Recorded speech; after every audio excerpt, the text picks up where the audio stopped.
Caminhando com Cristo, nossa reflexão para este sábado, o Santo Sábado do Senhor, né? E nós já estamos no livro Atos dos Apóstolos, né?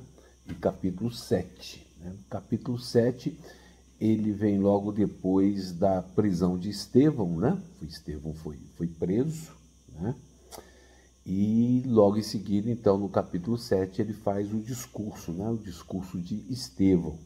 E ele começa assim: e disse o sumo sacerdote: são essas coisas assim? E ele disse, Estevão falando: homens, irmãos e pais, ouvi. O Deus da glória apareceu a nosso pai Abraão, estando ele na Mesopotâmia, antes de habitar em Harã.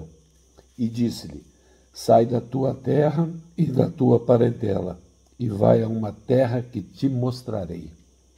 Então ele saiu pela fé, né? Nós vamos ver lá em Hebreus, né? Capítulo 11, Abraão, o pai da fé, né? Então Abraão, né? Saiu da terra dos caldeus e habitou em Harã. E dali, após a morte de seu pai, ele o trouxe para esta terra em que habitais agora.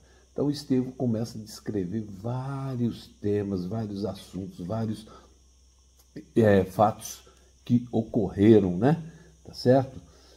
Por exemplo, com relação a Jacó, né? Mas tendo ouvido Jacó que havia trigo no Egito, enviou ali nossos pais pela primeira vez. E na segunda vez, José se deu a conhecer a seus irmãos, e a família de José tornou-se conhecida ao faraó, fazendo aquele resumo da história de José, né? Que foi vendido e tudo mais. Então ele descreve aqui, nesse discurso dele, para tentar, obviamente, convencer, mostrar ao pessoal que eles estavam errados, né? Tá certo? Mas pronto.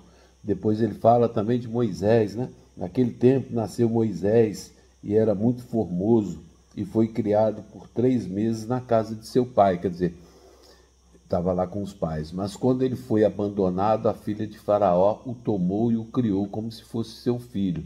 Ele não foi abandonado, né? Como ele iria morrer, né? Na época, a perseguição para matar as crianças, a mãe o colocou num cestinho, né? E pronto, aí está lá na história, tudo registrado.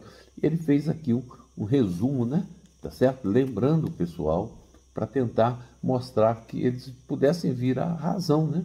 E entendesse pelo Espírito Santo, né? Que aquilo ali era realmente Deus agindo, né?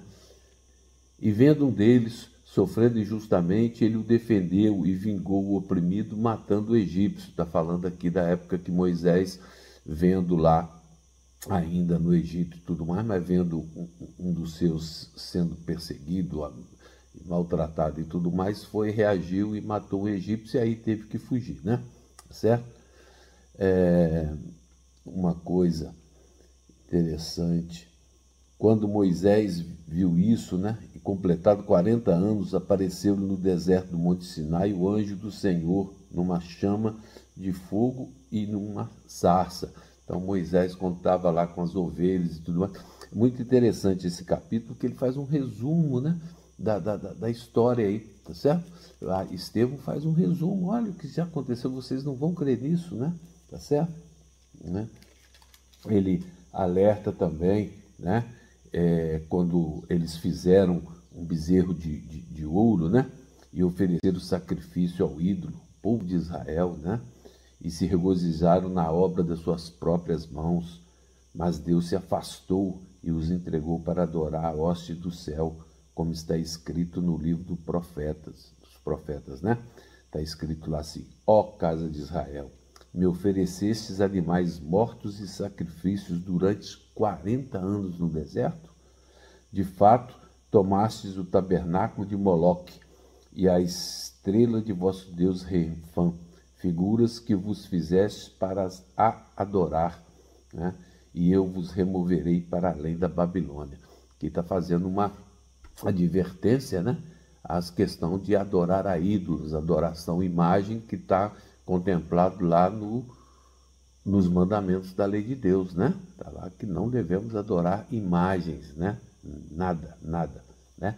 Aí vem aquela desculpa, ah, não, é igual um retrato, eu ponho aqui para lembrar do meu pai, eu ponho aqui para lembrar da minha família, da minha infância, não tem nada a ver uma coisa com outra, né? Ah, eu só faço reverência, eu não adoro, ó, isso aí é obra de Satanás para enganar, me desculpe lá, faça a reflexão na palavra do Senhor, tá?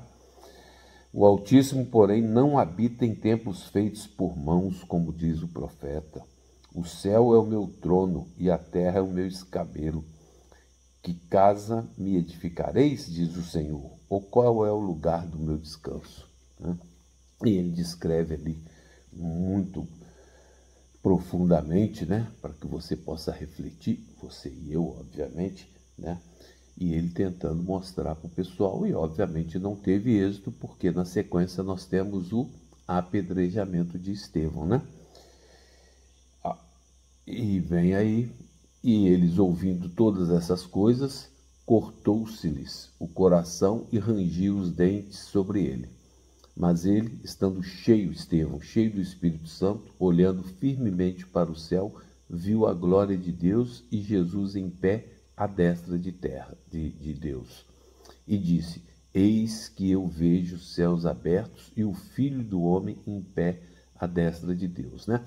Na realidade, isso tudo que aconteceu com Estevão aqui, praticamente veio acontecer na Idade Média, né? Na época lá dos romanos, que colocava lá os cristãos dentro do picadeiro lá, esqueci o nome agora aqui, né?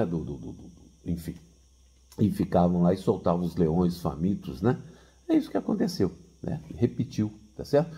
E a perseguição vai acontecer de novo. Já acontece em alguns cantos, né? Mas vai acontecer de novo.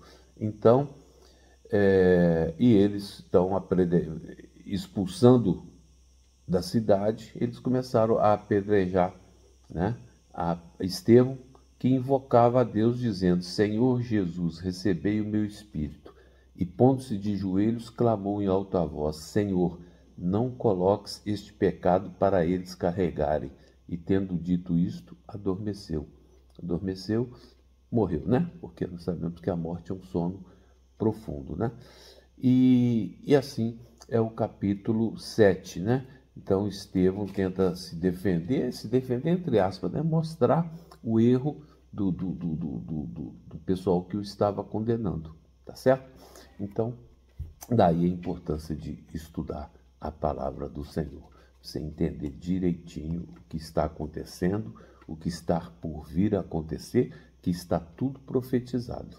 Que Deus tenha misericórdia de nós, que graça e paz lhe sejam multiplicadas.